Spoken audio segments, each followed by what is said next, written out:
The blizzard hit Parowan, Utah, with a fury that made even the oldest settlers shake their heads in wonder. And Penelope Jamison stood at the frosted window of the mercantile, watching the snow pile against the boardwalk while her reflection stared back at her with those same tired eyes she had seen every morning for 23 years. She touched the scar that ran from her left temple down to her jaw, the reminder of the wagon accident that had killed her parents when she was 15, and left her marked in a way that made mothers pull their daughters close, and young men look everywhere but at her face. The mercantile belonged to her uncle now, though he spent most of his time drinking at the saloon, leaving Penelope to manage the inventory, serve the customers, and pretend she did not notice the way people averted their eyes when they spoke to her. December of 1878 had arrived with unusual severity, and the mountain passes were already closing. Parowan sat in a valley surrounded by red rock formations that turned ghostly white under the accumulating snow, and the wind howled down from the peaks with a sound like wolves crying. Penelope wrapped her shawl tighter around her shoulders and turned from the window to check the stove. The mercantile needed to stay warm for the customers who braved the weather, though fewer came with each passing day.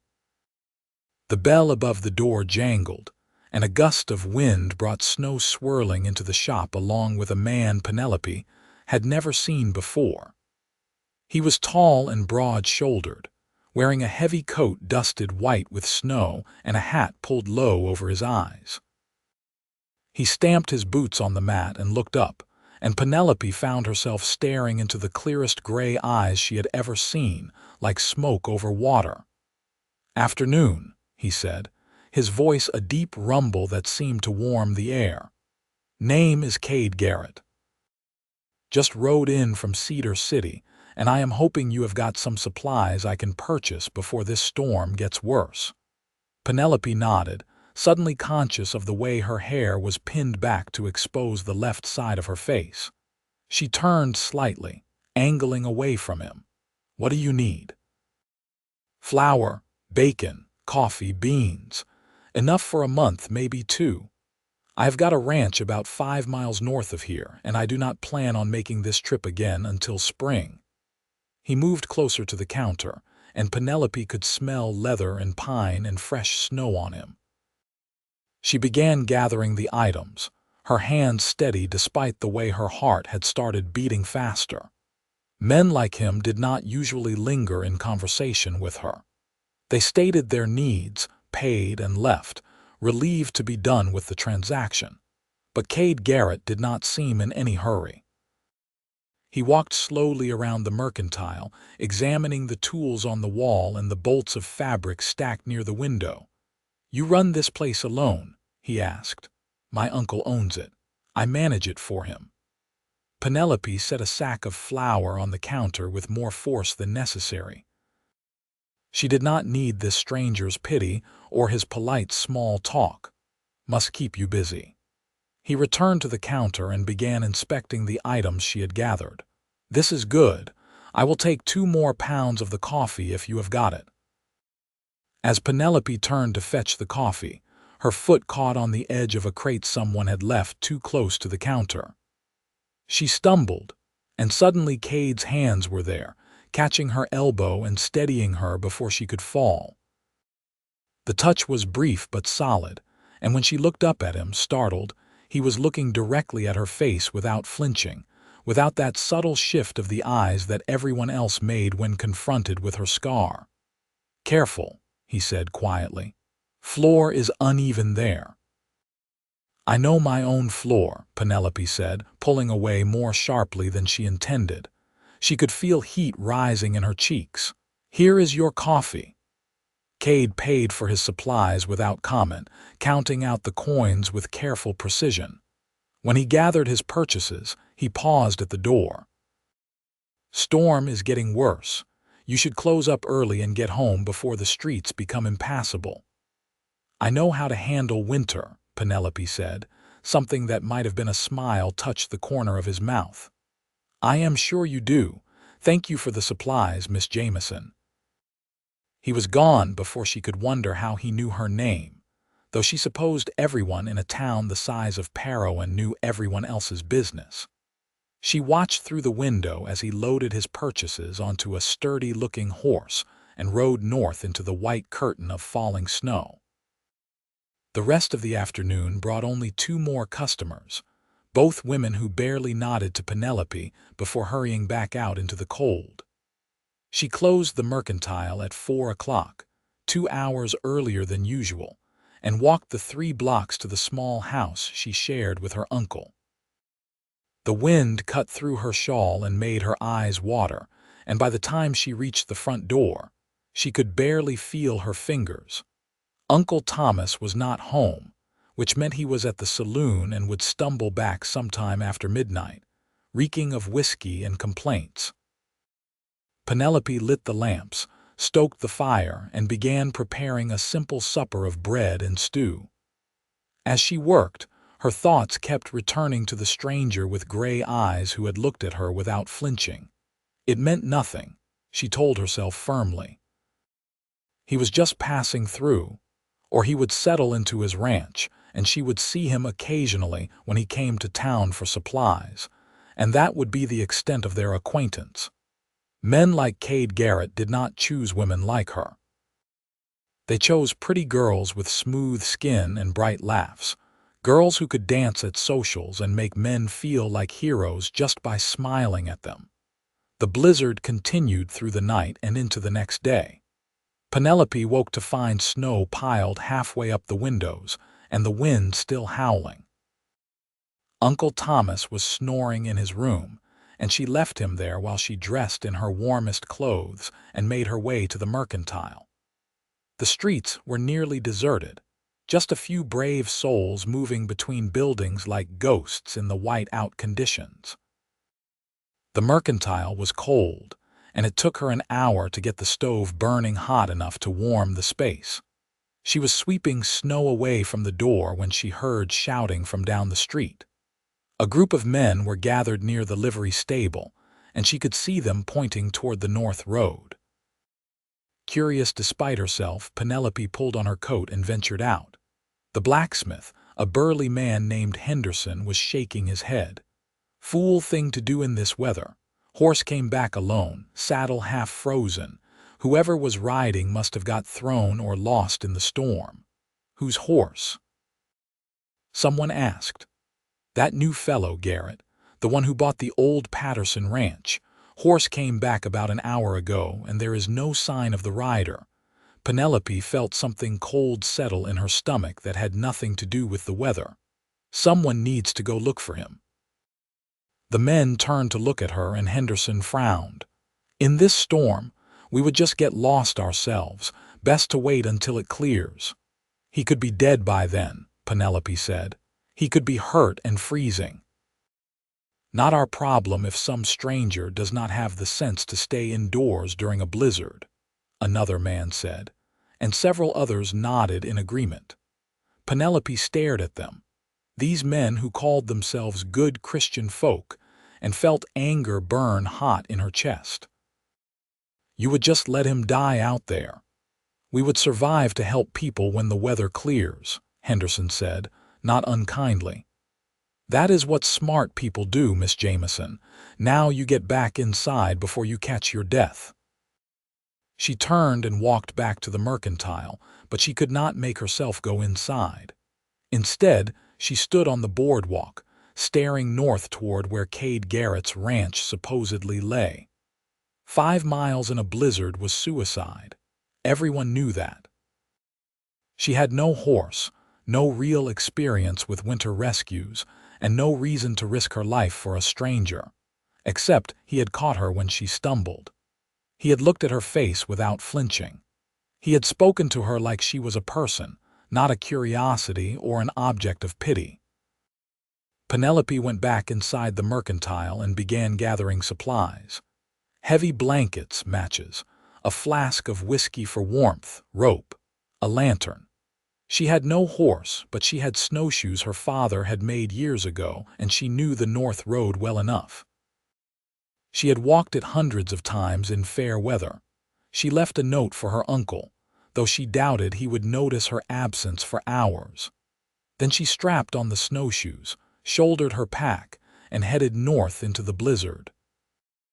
The wind was a physical force that tried to push her back with every step.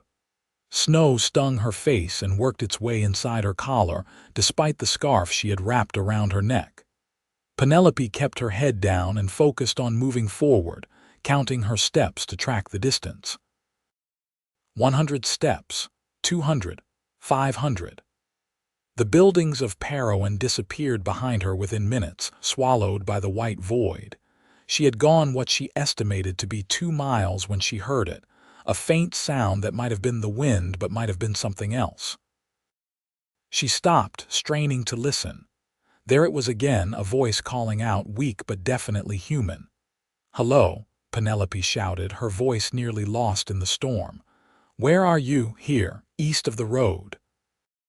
She turned and began making her way in the direction of the voice, praying she would not lose the road entirely. The snow was deep enough that even with snowshoes, she sank several inches with each step. Her legs were already burning with effort, and her lungs ached from breathing the frigid air. She almost walked past him. Kade Garrett was sitting with his back against a large rock, covered in snow, his left leg stretched out at an angle that looked wrong. His face was pale except for 2 spots of color high on his cheeks, and his lips were tinged with blue. "Miss Jamison." He stared at her like she was a hallucination. "What in God's name are you doing out here? Saving your life, apparently." Penelope dropped to her knees beside him and began unpacking her supplies. "Where are you hurt?" "Leg. Horse spooked at something, threw me, landed badly. I think it is broken." His words were starting to slur slightly, and Penelope knew that was a bad sign. He had been out here too long already. She pulled out one of the blankets and wrapped it around his shoulders, then uncapped the flask of whiskey. "Drink this. Just a little, enough to warm you."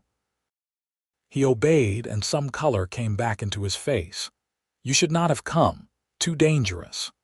"Well, I am here now, so that argument is pointless." Penelope examined his leg as best she could without moving it too much. His ankle was definitely broken, swollen and misshapen even through his boot. "This is going to hurt, but I need to stabilize this before we can move you." She used branches from a nearby scrub brush and rope to fashion a crude splint, working as quickly as her cold fingers would allow. Kade made no sound except for a sharp intake of breath when she had to shift his leg, and she found herself admiring his stoicism. When the splint was secure, she sat back and considered their options. "Can you stand if I help you? I can try."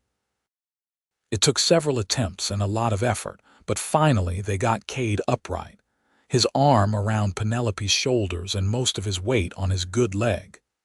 He was considerably taller and heavier than her, and Penelope knew immediately that there was no way they were making it back to Parowan. 5 miles might as well be 500. "Your ranch," she said. "How far north?" "Maybe 3 miles, but there is no way I can walk that far. You are going to have to." Penelope adjusted her grip around his waist. "Because we will both freeze if we stay here. And I did not come all this way just to die in a snowbank with you." They began moving, a painful shuffling progress that ate up their energy and covered maybe 100 yards in 15 minutes. Kade was breathing hard, his face twisted with pain, but he did not complain. Penelope focused on putting one foot in front of the other, on keeping them moving forward, on not thinking about how cold she was or how her muscles screamed in protest. Time lost all meaning. There was only the white world around them, the howling wind, and the endless struggle to keep moving. Penelope's world narrowed to the next step, and the next, and the next. She could feel Kade getting heavier as his strength faded, could hear his breathing becoming more labored. "Stay with me," she said when he stumbled. Keep talking. Tell me about your ranch. Not much to tell. His words were slow, thick. 100 acres, good water, house needs work, bought it last month. Where did you come from? Kansas. Family ranch there, but I wanted my own place, my own land. Utah seemed like a good choice. You picked a hell of a time to move, Penelope said, and felt rather than heard him laugh, apparently. Why did you come after me? The question caught her off guard. Someone had to.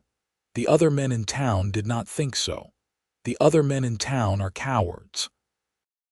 They lapsed into silence again, saving their breath for the effort of moving. Penelope was no longer sure they were going the right direction. Everything looked the same, just white and more white.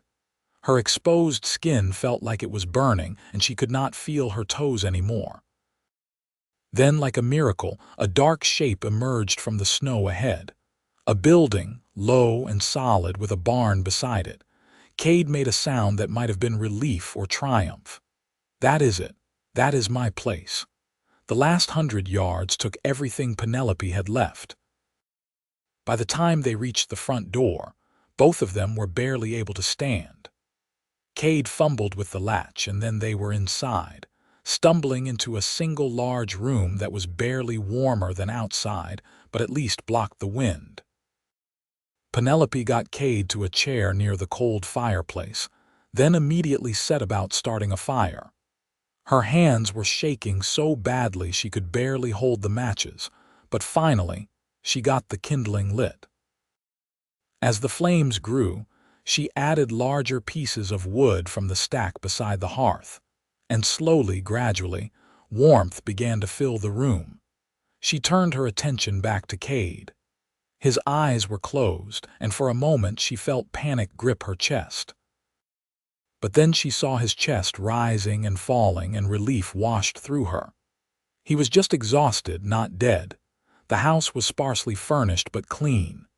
There was a bed in one corner, a table with 2 chairs, some shelves with basic supplies. Penelope found more blankets in a trunk and piled them on Kade, then removed his snow-caked coat and hat. His ankle needed proper attention, but first they both needed to warm up enough that their fingers could function. She made coffee on the stove, strong and hot, and brought a cup to Kade. He opened his eyes when she touched his shoulder. Drink this.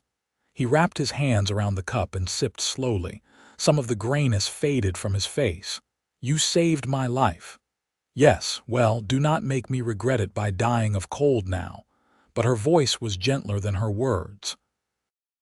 Once the coffee had done its work and feeling had returned to her extremities in a painful rush of pins and needles, Penelope turned her attention to Kade's ankle. She removed his boot as carefully as possible, which still made him curse under his breath, and examined the injury in better light. It was definitely broken, but she did not think the bone had broken through the skin, which was good. I need to set this properly, she said, and it is going to hurt worse than anything so far. Just do it. Kade gripped the arms of his chair, his jaw set. Penelope had helped set broken bones before, though never alone and never under these conditions. She positioned herself carefully, took a deep breath, and pulled. The grinding sound of bone moving made her stomach turn, and Kade let out a string of curses that would have made a sailor blush. But when she was done, the ankle looked straighter, more natural. She splinted it properly using wooden slats she found in the barn, wrapping it tight with strips of cloth. By the time she finished, both of them were drained. The storm was still raging outside, and Penelope knew with certainty that they would not be going anywhere for at least another day. You should sleep, Kade said. You can take the bed. I will stay here in the chair. You are the one with the broken ankle. You take the bed. Penelope moved to the window and looked out at the white chaos beyond the glass. Besides, I am not sure I could sleep right now. Then at least sit down. You have been moving for hours. She settled into the other chair, suddenly aware of how exhausted she was. Every muscle ached and she could feel blisters forming on her feet, But they were alive and they were warm, and that was more than she had dared hope for a few hours ago. "Why did you really come after me?" Kade asked quietly. Penelope turned to look at him. In the firelight, his gray eyes seemed to glow. "I told you, someone had to. But why you? You do not know me. I am nothing to you." She was quiet for a long moment, trying to find the words. "When you came into the mercantile yesterday, you looked at me. Really looked at me, not at the scar or past it or anywhere else, just at me. No one has done that in a very long time." She touched her face self-consciously.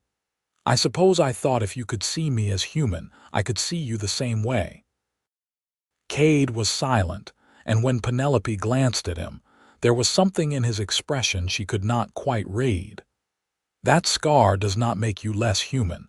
It does not make you anything except a person who survived something difficult. That is easy to say. Harder to believe when you have lived with it for 8 years and watched every potential suitor in 3 counties find reasons to court someone else. Then they are fools." The certainty in his voice made her look up sharply. "A scar is just a mark. It does not define who you are or what you are worth. You do not know me well enough to make that judgment. I know you risked your life to save a stranger in a blizzard. I know you are strong enough to drag a full-grown man 3 miles through snow. I know you can set a broken bone without fainting. That tells me more about your character than 100 tea socials would." Penelope felt something warm unfurl in her chest, something she had not felt in so long she had almost forgotten the sensation. "Hope. You do not have to say things like that just because I helped you. I am not saying it because you helped me.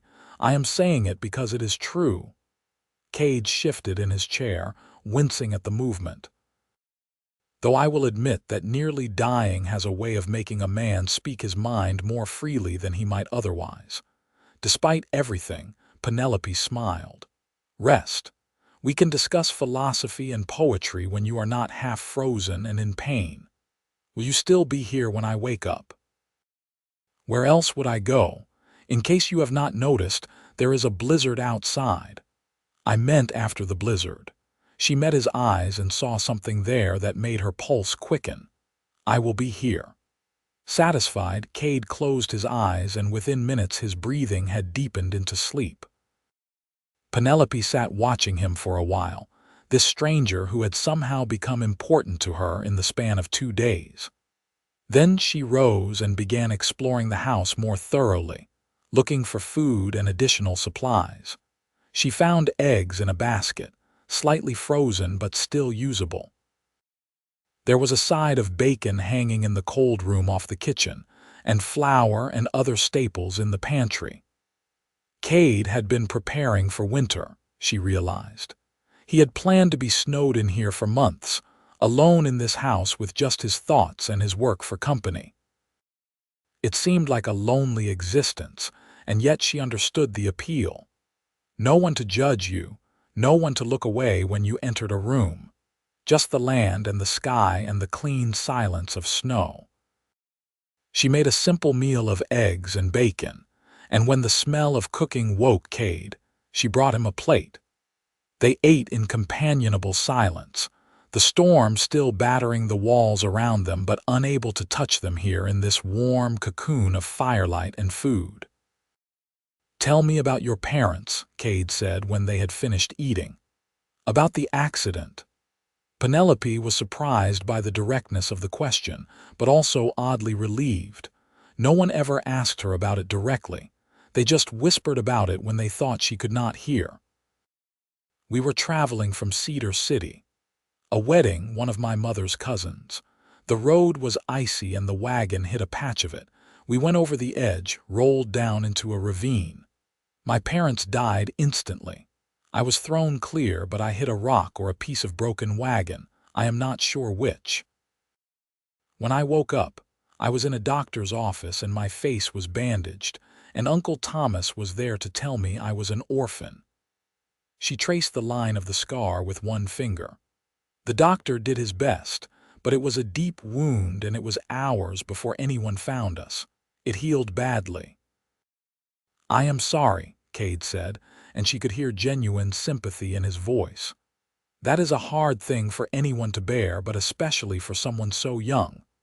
I was 15, old enough to understand what I had lost, too young to know how to deal with it." Penelope stood and collected their plates, needing something to do with her hands. "My uncle took me in because he had to, not because he wanted to.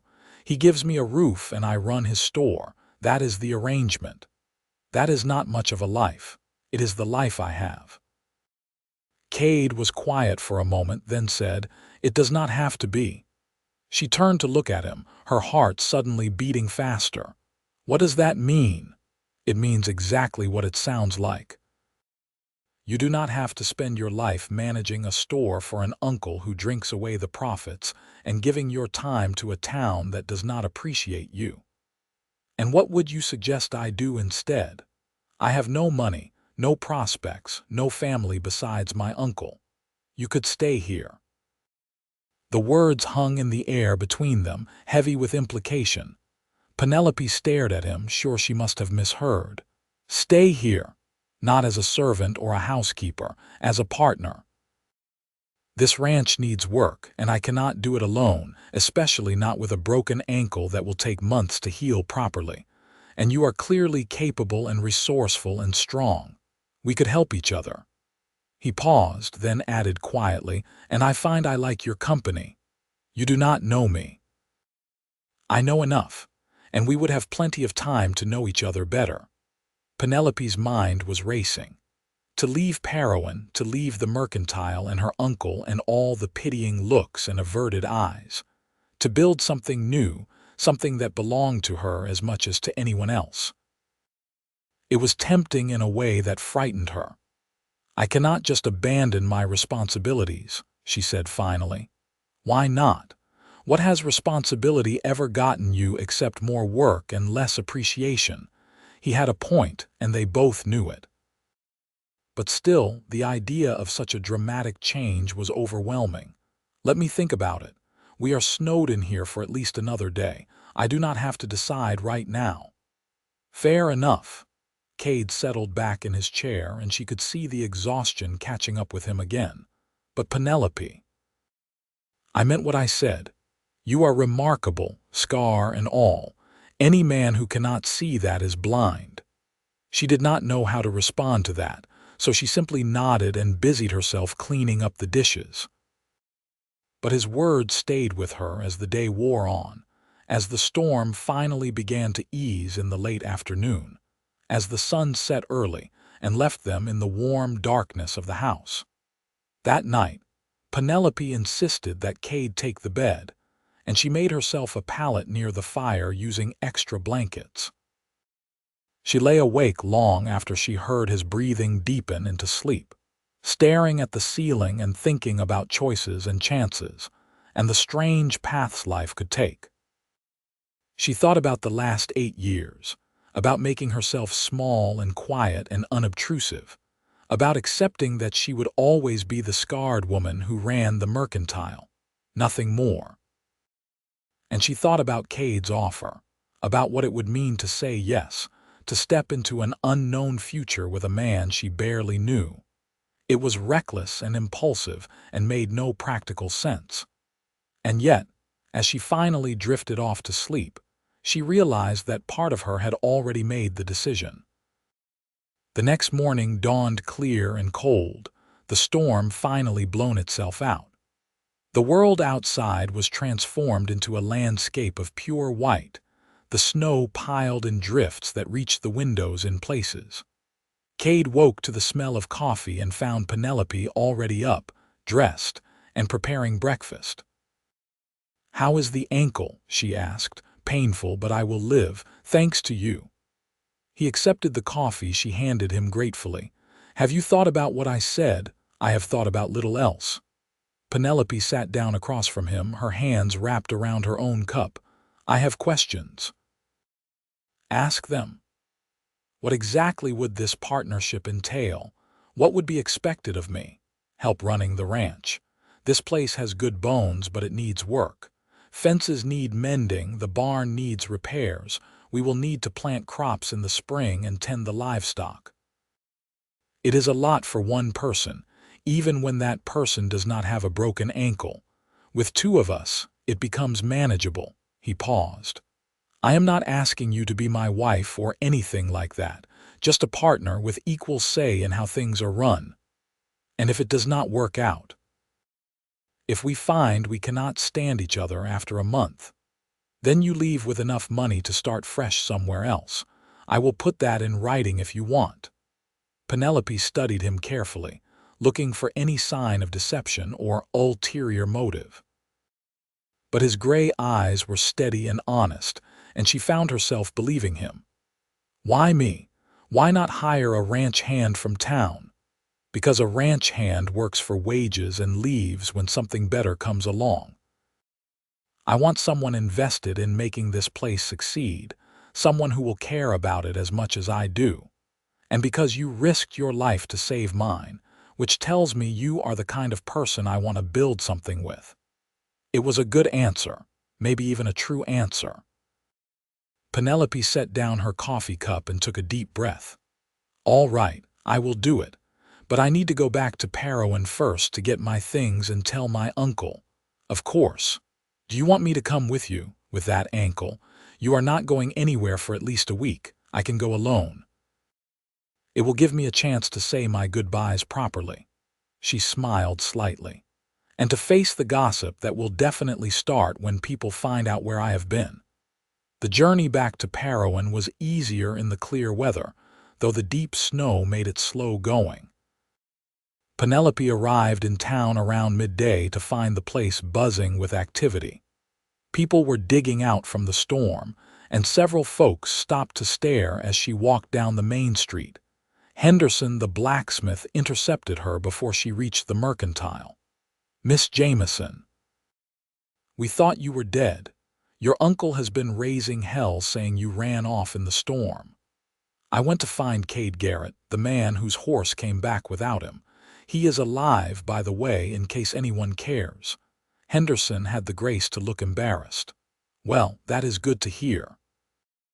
Is he still out at his ranch?" "Yes, with a broken ankle and unable to travel. I will be heading back there shortly." She started to move past him, but he caught her arm. "You cannot be serious. You are planning to go back out there alone, to stay with a man without proper chaperonage. Think of your reputation." Penelope looked pointedly at his hand on her arm until he released her.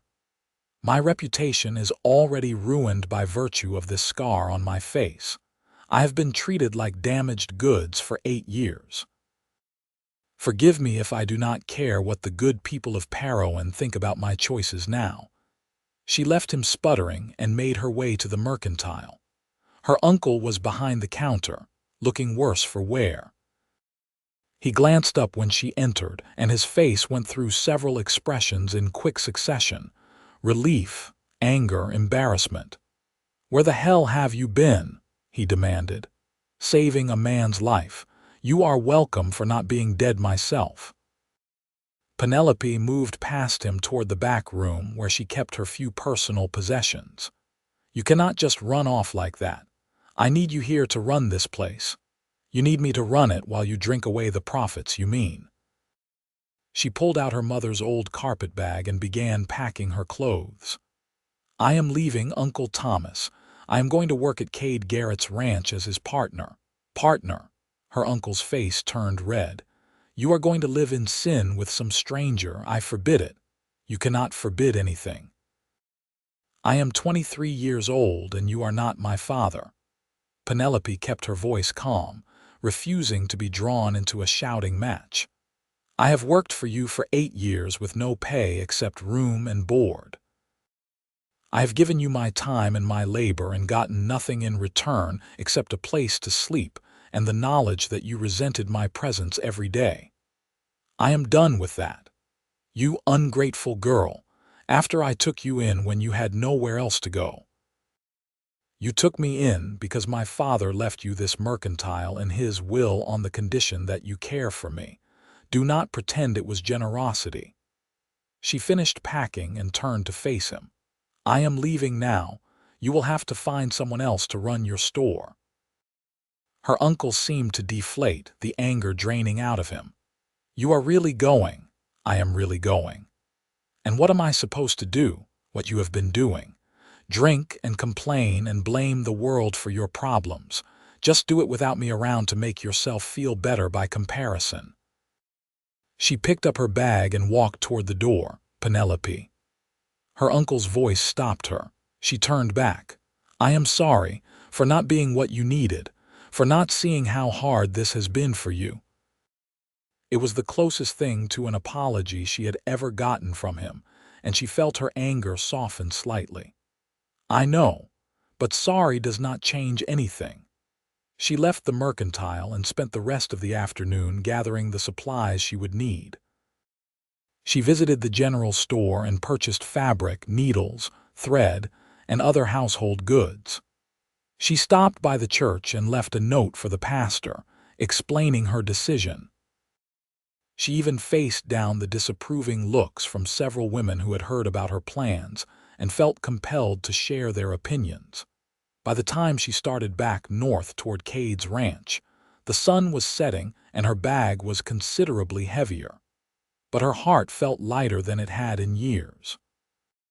She was making a choice, taking control of her own life for the first time since the accident. It was terrifying and exhilarating in equal measure.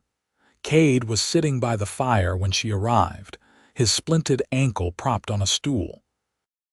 He looked up when she entered and something in his expression eased. "You came back." "I said I would." Penelope set down her bag and began removing her coat and scarf.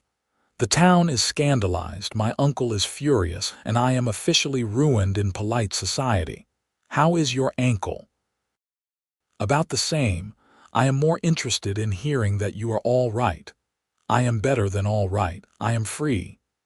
She moved to sit in the chair across from him. "So, partner, when do we start?" They spent that evening planning. Kade had a list of repairs and improvements he wanted to make, and Penelope added her own ideas.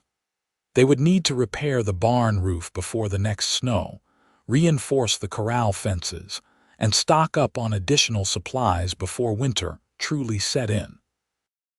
In the spring, they would plant wheat and corn, maybe add some chickens and a milk cow. As they talked, Penelope felt a growing sense of rightness.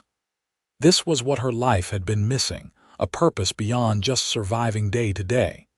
Here she could build something, create something that mattered. The days fell into a rhythm. Kade's ankle was healing slowly, and he was frustrated by his limitations, but Penelope kept him busy with planning and small tasks he could do while seated. She took over the more physical work, chopping wood, tending to the horse, making repairs she could manage alone. It was hard work, harder than anything she had done before. Her hands developed calluses and her muscles ached constantly. But she went to bed each night with a sense of satisfaction, and she woke each morning eager to see what the day would bring. And through it all, she and Kade grew closer. They talked for hours by the fire, sharing stories about their lives, their dreams, their regrets. She learned that he had left Kansas because his family had expected him to take over the family ranch, but he had wanted something that was his own, built by his own hands. He learned that she had once loved to draw, but had stopped after the accident because she could not bear to see her own face reflected in a mirror long enough to sketch it. "You should start again," Kade said one night. "Drawing, I mean. There is plenty of beauty here to capture." "I have not drawn in years. I would be terrible at it now." "So, being terrible at something is just the first step to being decent at it, and decent is the first step to being good." He shifted his ankle carefully. "Besides, I would like to see what the world looks like through your eyes." It was a simple comment, but it lodged in Penelope's heart like a seed. The next time she went to town for supplies, she bought a sketchbook and pencils. That night, while Kade dozed by the fire, she began to draw the view from the window. snow-covered peaks and bare trees and the wild beauty of the Utah landscape. The drawings were rough at first, her hand unpracticed. But slowly, as the days passed, they improved. She drew the ranch, the barn, the horse. And one day, when Kade was reading by the fire, she drew him. The strong lines of his face, the way the firelight caught in his gray eyes, the concentration in his expression. He caught her looking and glanced up. "What are you doing?" "Drawing." She hesitated, then turned the sketchbook to show him. Kade studied the drawing for a long moment, and something shifted in his expression. "Is that how you see me?" "Yes." "Why, you made me look noble, heroic even." "I drew what I saw." He met her eyes, and the intensity in his gaze made her breath catch. "Then I hope I can live up to that version of myself." Winter deepened around them. The snow continued to fall, though never again with the fury of that first blizzard. Christmas came and went quietly, just the two of them in the ranch house. But Penelope found she did not mind the solitude. Kade whittled her a small wooden horse as a gift, and she gave him a scarf she had knitted from wool she had bartered for in town. "It is perfect," he said, wrapping it around his neck. "Better than anything I could buy in a store." "I am glad you like it. I was worried the stitches were too uneven." "They are not uneven. They are unique. There is a difference." He smiled at her, and Penelope felt warmth spread through her chest that had nothing to do with the fire. By January, Kade was able to hobble around on crutches, though his ankle still could not bear full weight. He insisted on doing more, on helping with the outdoor chores, and Penelope had to physically block the door more than once to keep him from overdoing it. "You are going to damage it permanently if you do not let it heal properly," she scolded. "And we are going to starve if I sit inside like an invalid while you do all the work." "We are not going to starve. We have plenty of supplies, and I am perfectly capable of managing until you are fully healed." "I know you are capable. That is not the point." He leaned heavily on his crutches, frustration evident in every line of his body. "I hate being useless." "You are not useless. You plan, you organize, you keep me company, you make me laugh. That is not useless." She softened her tone. "I know this is hard for you. But please, trust me to take care of things for a little while longer." He studied her face, and gradually the tension eased from his shoulders. "All right, but only because you are so stubborn that arguing with you is more exhausting than just agreeing. I will take that as a compliment." Despite his frustration, Kade followed her advice and rested. By February, he was walking with only a slight limp, and by early March, he was able to work alongside her again, mending fences and preparing the fields for spring planting. Working side by side, Penelope became increasingly aware of Kade in ways that had nothing to do with partnership, and everything to do with the way her heart jumped when his hand brushed hers. The way she found herself watching him when she thought he was not looking. The way his laughter made her feel light and young and alive. She was falling in love with him. The realization came one morning when she woke and her first thought was of him, of how his eyes crinkled when he smiled, and how his voice rumbled when he read aloud in the evenings, and how safe she felt in his presence. It was terrifying and wonderful, and she had no idea what to do about it, because falling in love had not been part of their agreement. They were partners, not lovers.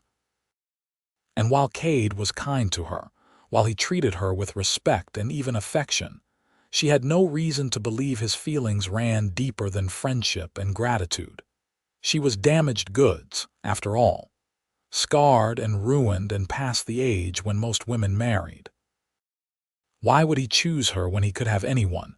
March brought the first hints of spring. The snow began to melt, revealing brown earth and the first brave shoots of new grass.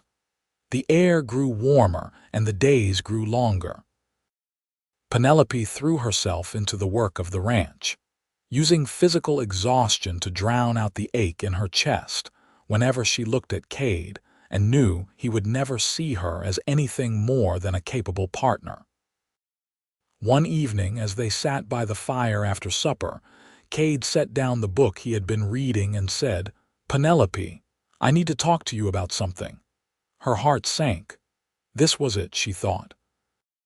He had met someone in town, or he had decided he did not need a partner anymore, or he had seen through her feelings and was going to let her down gently. "All right. We have been living together for 3 months now, and I think we work well together. The ranch is in better shape than I could have managed alone, and I have you to thank for that. We are partners. You do not need to thank me for doing my share. Let me finish." He leaned forward, his elbows on his knees. "The thing is, somewhere along the way, my feelings have changed. You are not just a partner to me anymore. You are the first person I think of when I wake up and the last person I think of before I sleep. You make me laugh, you challenge me, you see the world in ways I never considered, and I find myself wanting more than just a business partnership." Penelope stared at him, afraid to believe what she was hearing. "What are you saying?" "I am saying I have fallen in love with you." He reached out and took her hand, his fingers warm and calloused against hers. "I know this was not part of our original agreement. I know I have no right to expect you to feel the same way, but I had to tell you because I cannot keep pretending that I do not feel this way." She could not speak, could not find words big enough to contain what she was feeling. So instead, she leaned forward and kissed him. It was a clumsy kiss, unpracticed and slightly off-center. But Kade made a sound low in his throat and pulled her closer, and then it became something else entirely, something deep and real and full of promise. When they finally broke apart, both of them were breathing hard. "I take it that means you feel the same way?" Kade asked, his voice rough. "I have loved you since February," Penelope said. "Maybe longer. I was just too afraid to believe you could feel the same way about me." "Why would I not? Because of this." She touched her scar. "Because I am damaged and scarred and not the kind of woman men choose." Kade caught her hand and brought it to his lips, kissing her scarred palm. "You are exactly the kind of woman I choose. The only woman I choose.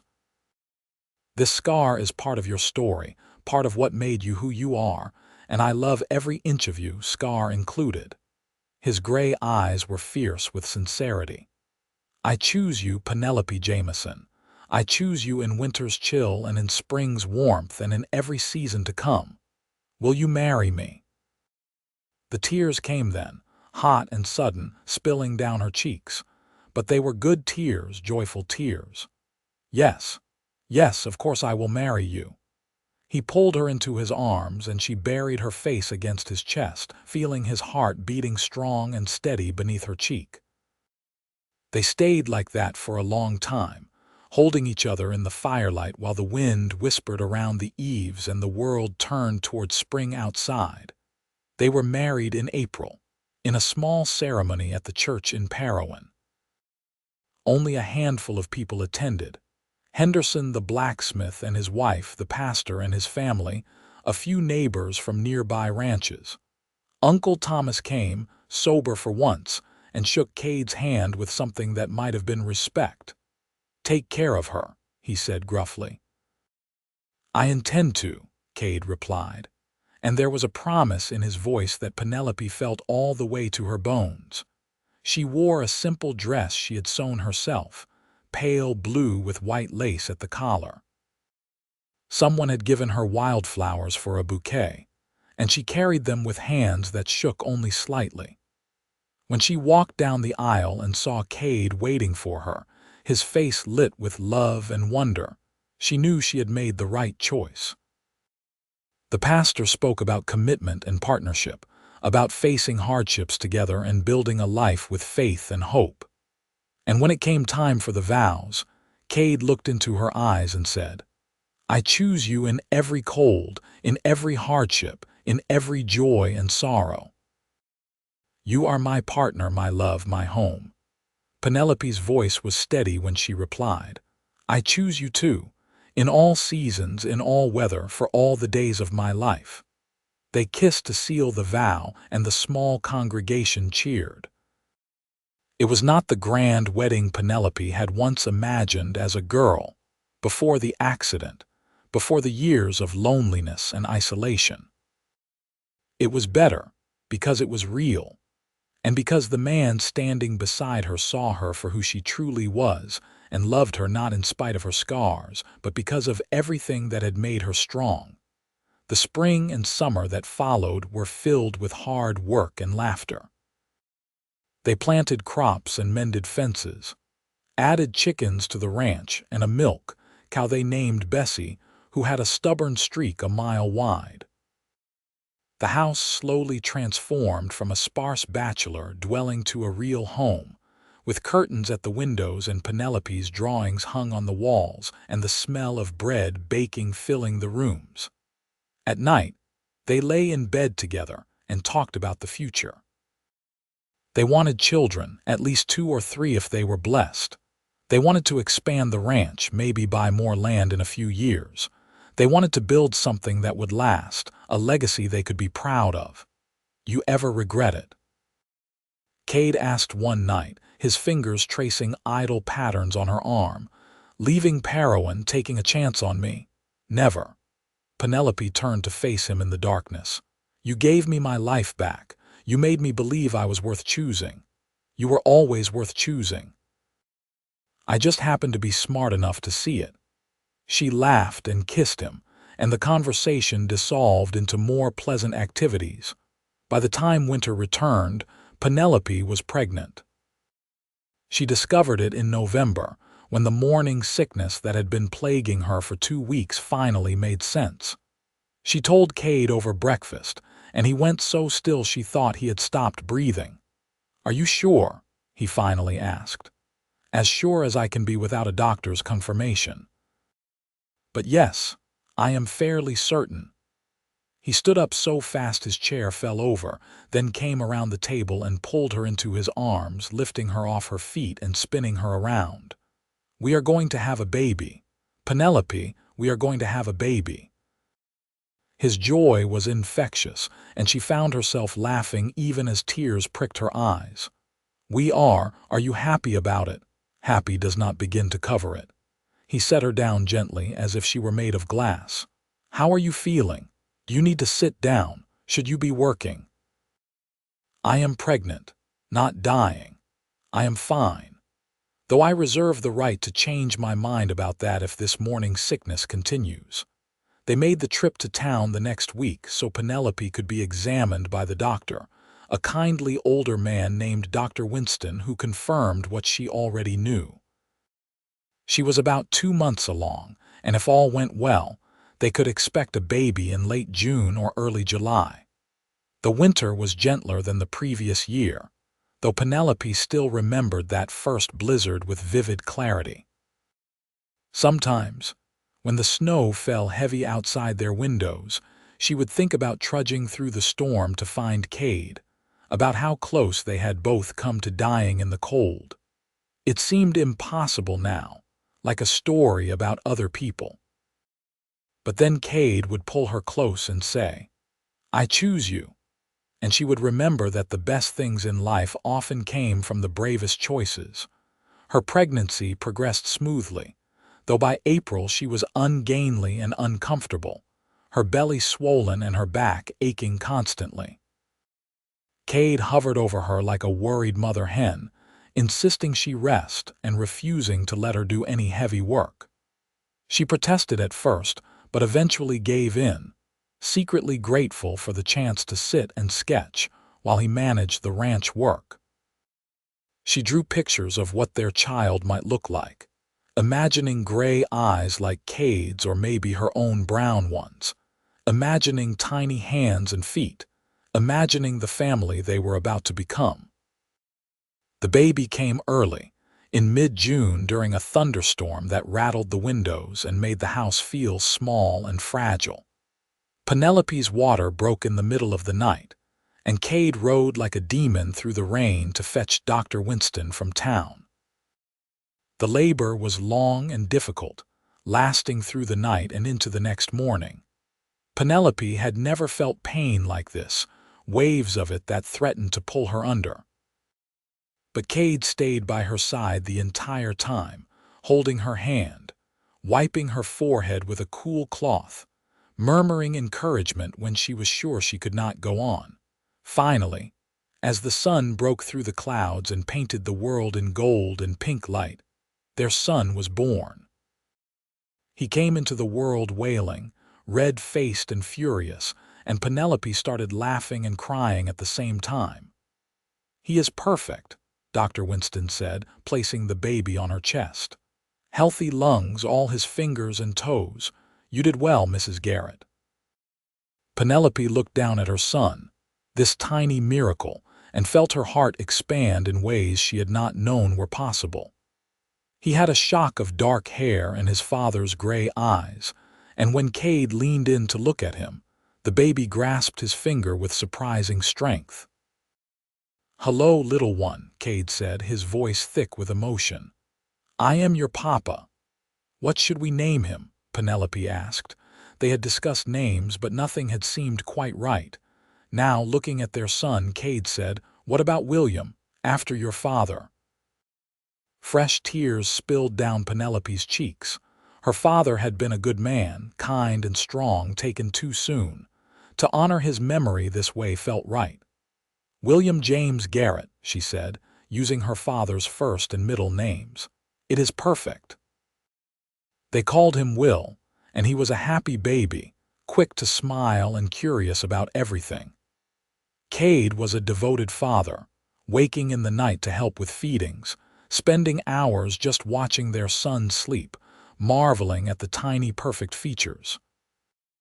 "I cannot believe we made him," he said one night, holding Will against his chest while the baby dozed. "I cannot believe something this perfect came from us." "He has your eyes," Penelope said, "and your stubborn streak." "He cried for an hour today because I tried to put him down for a nap 5 minutes early." She laughed. "He knows what he wants. That is not a bad quality." As Will grew, the ranch prospered. The crops came in well that first summer, and they were able to sell the surplus for a good price. They added more cattle, improved the barn, and even hired a ranch hand to help with the heavier work. Word spread about the quality of their livestock and the fairness of their dealings, and soon they had more business than they could handle. Penelope continued to sketch, and found she had a talent for it that went beyond hobby. A woman in town commissioned a portrait of her daughter, then another asked for a drawing of her deceased husband based on an old photograph. Soon Penelope had a steady stream of commissions, and the extra income helped them expand the ranch even further. When Will was 2, Penelope became pregnant again. This time the pregnancy was easier, and in March of 1882 they welcomed a daughter. They named her Sarah, after Kade's mother, and she had her mother's brown eyes and a temperament that was somehow both serene and determined.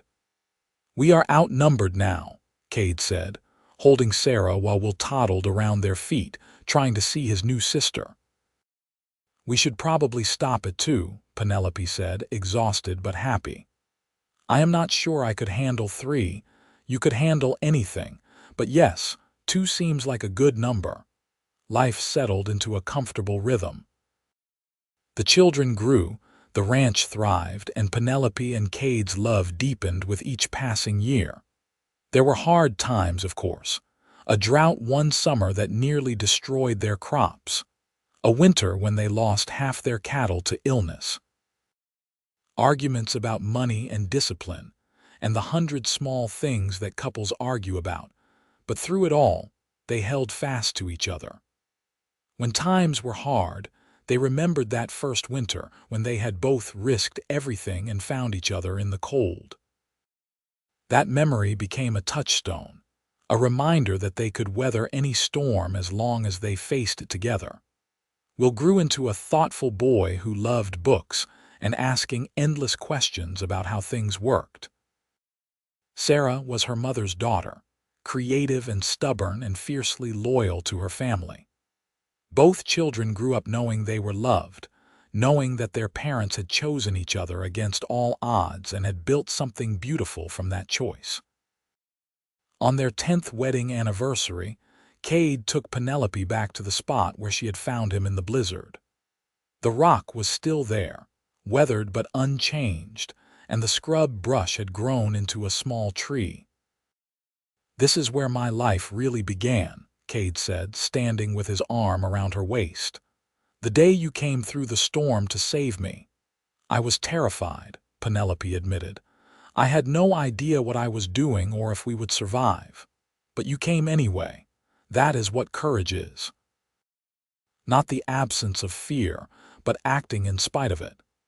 He turned to face her, taking both her hands in his. "I want you to know something. Every day I wake up next to you is a gift. Every moment with you and the children is more than I ever dreamed I could have. You made me believe in miracles, Penelope." She reached up to touch his face, this man who had seen past her scars to the person beneath, who had chosen her when she thought no one ever would. "You made me believe in myself. That is a greater gift than you know." They kissed there beside the rock, the same rock that had sheltered Kade from the worst of the blizzard 10 years ago. And Penelope thought about how much had changed, how much they had built together, how far they had come from those two frightened people struggling through the snow. The years continued to pass. Will went to school in Parowan and showed promise as a scholar. Sarah took after her mother and began drawing as soon as she was old enough to hold a pencil. The ranch expanded to include 200 acres, and they built a new house, larger and more comfortable than the original homestead. Uncle Thomas died when Penelope was 30, succumbing finally to the years of drinking. She attended his funeral and felt a complicated mix of sadness and relief. He had not been a kind guardian, but he had been family, and his death marked the end of a chapter in her life. Henderson, the blacksmith, retired, and his son took over the business. Dr. Winston grew too old to practice and was replaced by a younger doctor fresh from medical school in the East. The town of Parowan grew and changed, welcoming new families and new businesses, slowly transforming from a rough frontier settlement into a proper community. Through it all, Penelope and Kade remained constants in each other's lives. They were the couple people pointed to as an example of true partnership, true love. Neighbors would comment on how they still held hands when they walked to town, how they still looked at each other like newlyweds even after decades of marriage. On Penelope's 40th birthday, Kade gave her a leather-bound journal filled with blank pages. "For your drawings and your thoughts," he said, "so our grandchildren will know our story." She started that night, writing about the blizzard and the rescue, about falling in love and building a life together. She filled pages with words and illustrations, creating a record of their journey. And when she got to the part about their wedding, about Kade's vow to choose her in every cold, she paused and added her own thoughts. "Love is not about choosing someone when it is easy," she wrote. "It is about choosing them when it is hard. When the storms come and the world is cold and uncertain, that is when love proves itself real. That is when you discover if you are truly partners or just people sharing space. Kade chose me in winter's chill, and I choose him in every season that follows. That is the foundation we built our life upon, and it has never failed us." When Will was 20, he announced his intention to go to university in Salt Lake City to study engineering. Kade and Penelope were proud but sad to see him go. The house felt emptier without his constant questions, and his habit of reading at the dinner table when he thought they were not looking. Sarah stayed closer to home, eventually marrying a young rancher from a neighboring spread and settling just 5 miles away. She and her husband gave Penelope and Kade their first grandchild when Sarah was 23, a little girl they named Penelope after her grandmother. Holding her namesake for the first time, Penelope was struck by the passage of time, by how much life could change in unexpected ways. She thought about the girl she had been, scarred and lonely and convinced she would never be chosen. And she looked at the woman she had become, surrounded by love and family, and felt a profound gratitude for the courage that had sent her into a blizzard all those years ago. Kade came to stand beside her, looking down at the baby with wonder. His hair was gray now, his face lined with the years, but his eyes were still the same clear gray that had caught her attention that first day in the mercantile. "What are you thinking about?" he asked softly. "How lucky I am." "How lucky we are. Luck had nothing to do with it. You made a choice that day in the storm, and it changed both our lives." He put his arm around her shoulders. "I choose you, Penelope Garrett. I choose you still, after all these years. I will choose you in every cold, in every hardship, until the day I die." She leaned into him, the baby warm and solid between them, and smiled. "And I choose you, always." They stood like that for a long time, 3 generations held in a moment of perfect peace. Outside, the Utah wind whispered through the valley, carrying with it the promise of winter to come. But inside, surrounded by love and family and the life they had built together, Penelope felt only warmth. The years that followed were good ones, filled with the ordinary joys and sorrows that make up a life. More grandchildren arrived, 5 in total, and Kade and Penelope's house became a gathering place for the family, especially during holidays. The ranch continued to prosper under Will's management when he returned from university with his degree and new ideas about agricultural techniques. Penelope's commissions for portraits and drawings had evolved into a small business, and her work was known throughout the territory. She had even sold pieces to buyers as far away as California, her talent finally recognized and appreciated. But her favorite works were still the ones she made for her family, capturing moments of joy and love to preserve them for future generations. On their 25th anniversary, the whole family gathered for a celebration. Sarah and her husband brought their children. Will came with a young woman he was courting, and friends from town and neighboring ranches filled their home with laughter and music. There was dancing and feasting, and as the sun set, Kade pulled Penelope outside for a private moment. They walked to the spot behind the barn where they could see the mountains purple against the darkening sky. Kade took her hand, and they stood in companionable silence, listening to the sounds of celebration drifting from the house.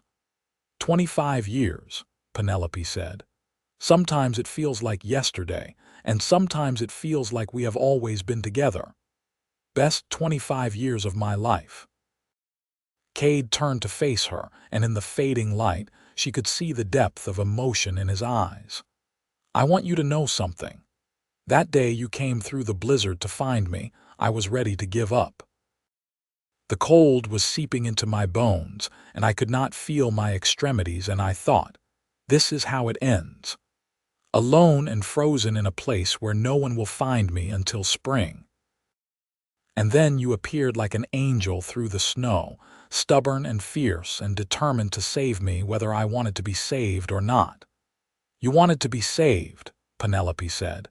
"You just needed someone to show you it was possible. You showed me more than that. You showed me what real strength looks like, what real courage looks like. You had every reason to leave me to save yourself, but you would not do it.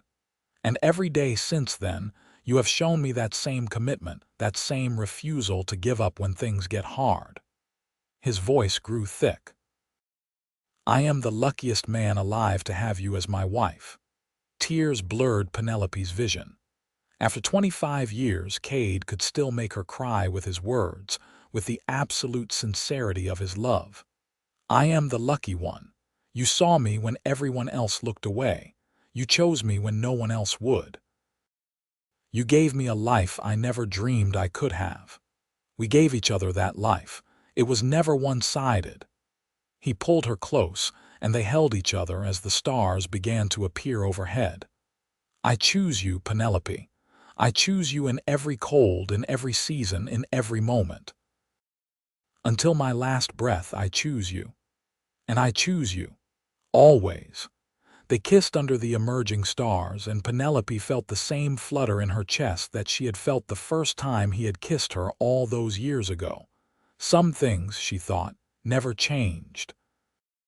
Love like theirs only grew deeper, richer, more precious with time.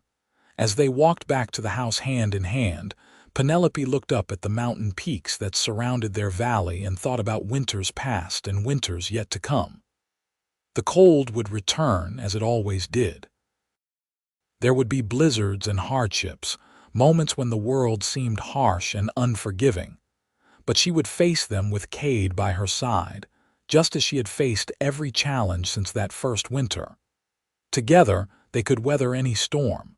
Together, they were home. The celebration continued late into the night, and when the last guest had finally departed and the children were settled in their beds, Penelope and Kade sat together by the fire, exhausted but happy.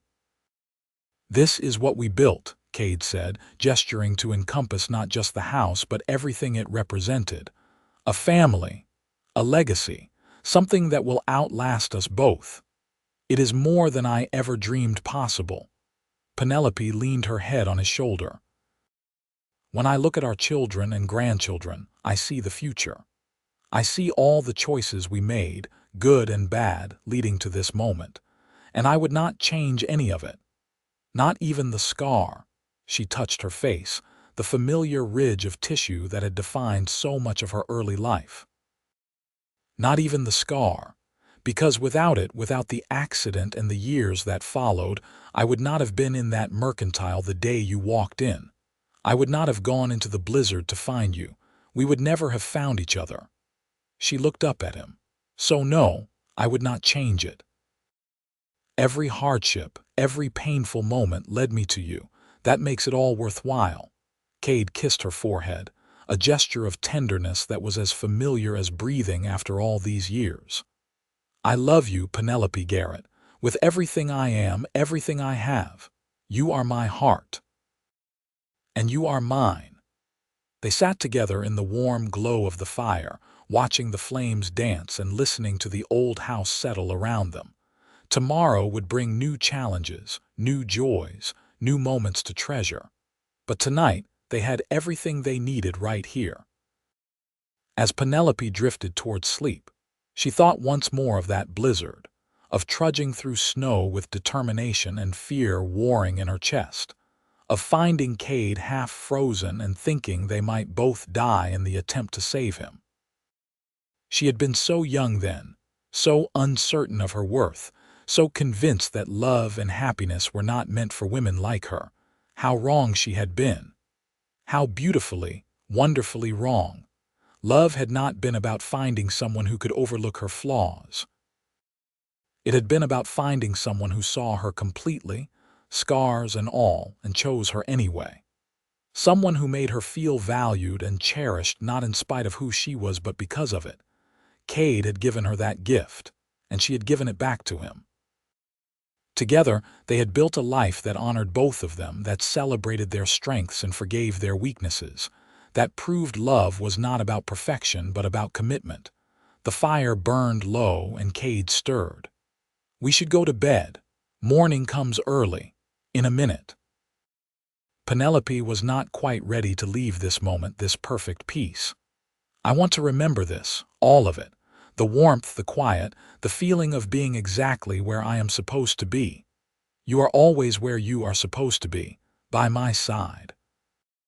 She smiled and took his hand, and together they rose and made their way to bed. Outside, the wind picked up, carrying with it the first hint of the winter to come. But inside their home, built with love and determination, and the courage to choose each other when the world said they should not, there was only warmth and light, and the absolute certainty that they would face whatever came next together. Because Kade had chosen her in winter's chill, and she had chosen him right back. And that choice, made over and over again through the years, had been the foundation of everything good in their lives. As Penelope drifted off to sleep in her husband's arms, she whispered one final prayer of gratitude for the blizzard that had brought them together, for the courage that had carried her through the storm, and for the love that had sustained them through 25 years and would carry them through all the years to come. She thought no cowboy would choose her in winter's chill, but Kade Garrett had looked at her and said, "I choose you in every cold." And he had spent a quarter of a century proving those words true. There could be no greater gift, no greater blessing than to be chosen so completely, so unconditionally, by the person who held your heart. The morning came bright and clear, and Penelope woke to find Kade already up, standing at the window and looking out at the ranch they had built together.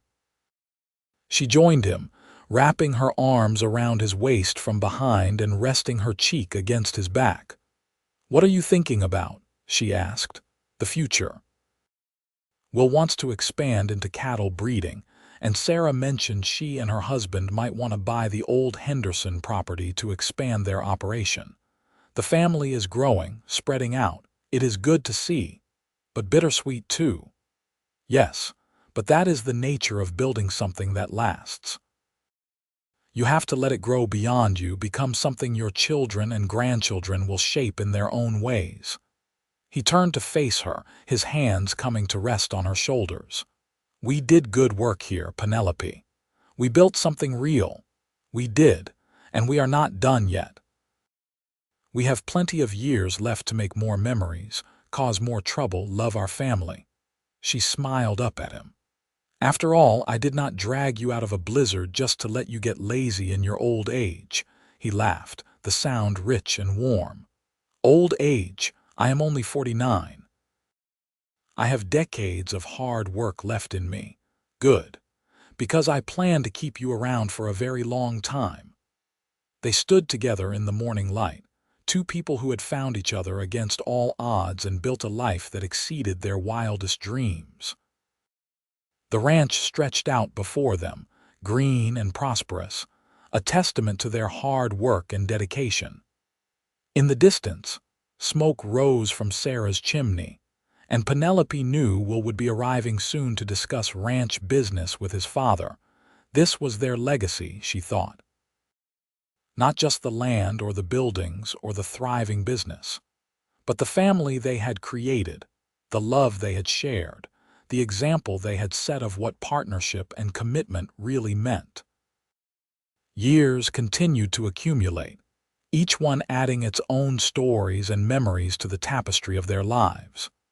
There were births and deaths, celebrations and sorrows, the endless cycle of life on a working ranch. Kade's hair turned completely white, and Penelope found she needed reading glasses for the fine detail work in her drawings. But their love remained constant, a steady heartbeat underlying everything else. When Penelope was 55, she wrote the final entry in the journal Kade had given her years before. She had filled hundreds of pages with their story, with drawings and memories and reflections on the life they had shared. Now, as she sat at the table in the house they had made into a home, she carefully wrote the closing words. To anyone who reads this in years to come, know that love is a choice. It is not something that happens to you, though passion and attraction certainly play their part. Real love, lasting love, is a decision you make every day. To stay, to fight, to forgive, to see the best in your partner even when the world sees only flaws. Kade Garrett chose me when no one else would, and I chose him right back. That choice sustained us through hard times and made the good times sweeter. We built a life together, a family, a legacy. And it all began with a blizzard, a foolish rescue, and the courage to believe that love could find even those who thought themselves unlovable. If you take nothing else from our story, take this. You are worthy of being chosen, and when you find someone worth choosing, hold fast to them. Choose them in winter's chill and summer's heat, in poverty and prosperity, in sickness and health. Choose them every day, in every moment. That is what love is. That is what makes a life worth living. She closed the journal and set down her pen, satisfied that she had captured the essence of their journey. Whatever happened now, their story would live on, preserved in ink and paper for their descendants to discover. Kade found her there a few minutes later, staring out the window at the mountains that had witnessed their entire married life. He came to stand beside her, his hand finding hers automatically, a gesture so familiar it required no thought. "What are you doing?" he asked. "Finish the journal. Our whole story from beginning to now. The beginning and now are not so very different. I still choose you, every day, in every moment." She turned to face him, this man who had been her partner, her lover, her best friend for more than 3 decades. His face was lined with age, his hands gnarled with years of ranch work. But his gray eyes still held the same warmth, the same steadfast love that had first captured her heart. "I choose you too," she said. "I will always choose you." They kissed, and for a moment Penelope was transported back to that first kiss in front of the fire, when everything was new and uncertain and full of promise. The promise had been kept, she realized, every bit of it. That night, after supper and after the last of the grandchildren had been collected by their parents, Penelope and Kade sat together on the porch, watching the sun set behind the mountains. The air was growing cool, the first hint of autumn touching the evening breeze. "Another winter coming," Kade observed. "Yes, how many does that make now? 33 since we met, 32 since we married." He squeezed her hand.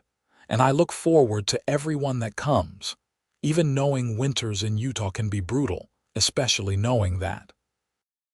Because no matter how cold it gets, how much snow falls, how hard the wind blows, I know I will face it with you. That makes everything bearable, more than bearable. It makes life beautiful."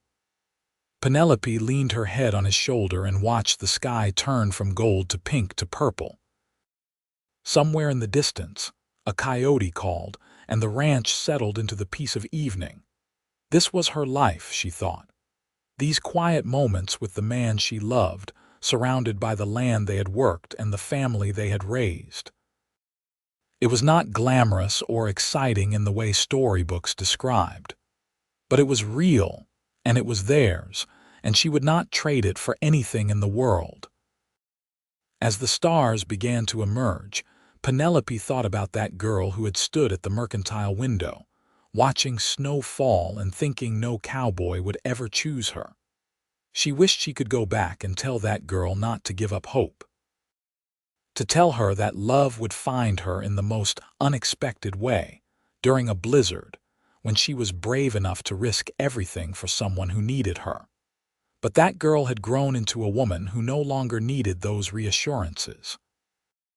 She knew her worth now, knew that being chosen was not about being perfect, but about being genuine. About being brave enough to show your scars and vulnerable enough to let someone else carry part of the load. Kade had taught her that. And she had taught him that strength came in many forms, that sometimes the bravest thing you could do was walk into a storm to save someone you barely knew. Together, they had learned that love was not about grand gestures or perfect moments. It was about choosing each other on the hard days, on the ordinary days, on the days when nothing seemed to be going right. It was about building something together, brick by brick, choice by choice, until you had created a life worth living. The night deepened around them, and finally Kade stood, pulling Penelope to her feet. "Come on, let us go inside where it is warm." She followed him into the house, into the life they had built with their own hands and hearts. And as she looked around at the drawings on the walls, at the photographs of children and grandchildren, at all the evidence of the years they had shared, she felt a profound sense of peace. This was what it meant to be chosen. Not just once in a dramatic moment, but every day, in every season, through every challenge. This was what it meant to choose someone in return.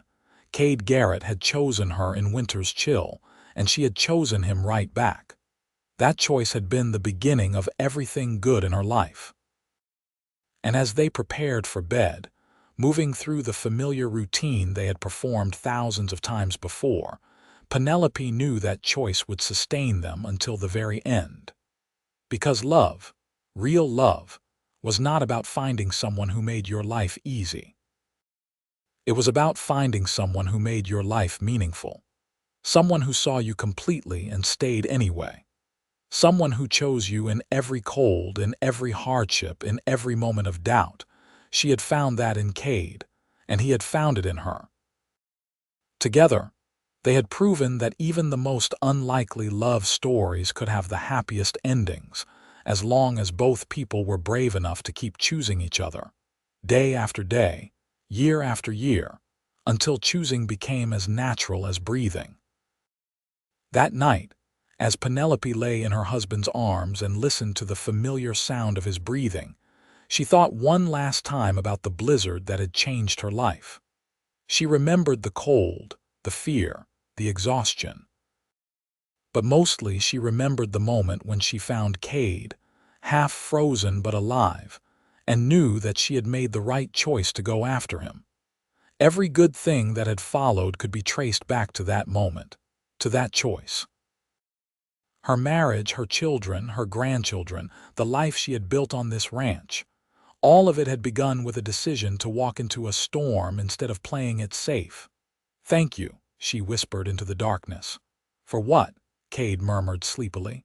"For choosing me, for giving me this life, for loving me exactly as I am." He pulled her closer, his arm tightening around her waist. "Thank you for finding me in the blizzard. Thank you for not giving up on me or on us. Thank you for being the bravest person I know." They drifted off to sleep wrapped in each other's arms, just as they had done for 32 years, and would continue to do for all the years that remained. And outside, the Utah wind whispered through the valley, carrying with it the promise of winter and the certainty of spring, the endless cycle of seasons that would continue long after they were gone. But for now, in this moment, Penelope Garrett knew peace. She had been chosen in winter's chill, and she had chosen in return. That choice had made all the difference, had transformed her from a lonely woman with a scar into the beloved matriarch of a thriving family. She had gone from thinking no cowboy would ever choose her to lying beside the man who chose her every single day. And that, she thought, as sleep finally claimed her, was the real miracle. Not the dramatic rescue or the overcoming of obstacles, but the daily choice to love and be loved, to stay and be stayed for, to choose and be chosen. In every cold, in every season, forever and always, they had chosen each other. And that had been enough to build a beautiful life, one that would echo through generations, a testament to the power of courage and love and the willingness to walk into a storm for the sake of someone who needed you. The story of Penelope and Kade Garrett became part of family legend, passed down through children and grandchildren and great-grandchildren. The journal Penelope had kept was preserved and treasured, her words and drawings offering glimpses into a love that had defied expectations and built something lasting.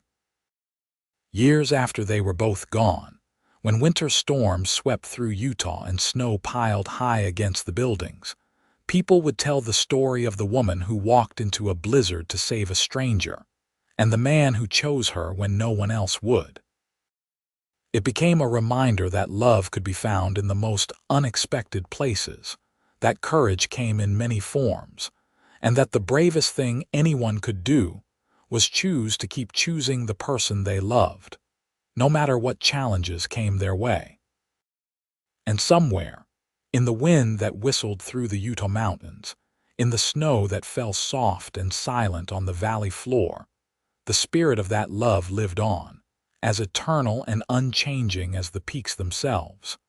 A testament to two people who had proven that real love was not about being chosen once, but about choosing each other every single day, in every season, through every cold, until the very end.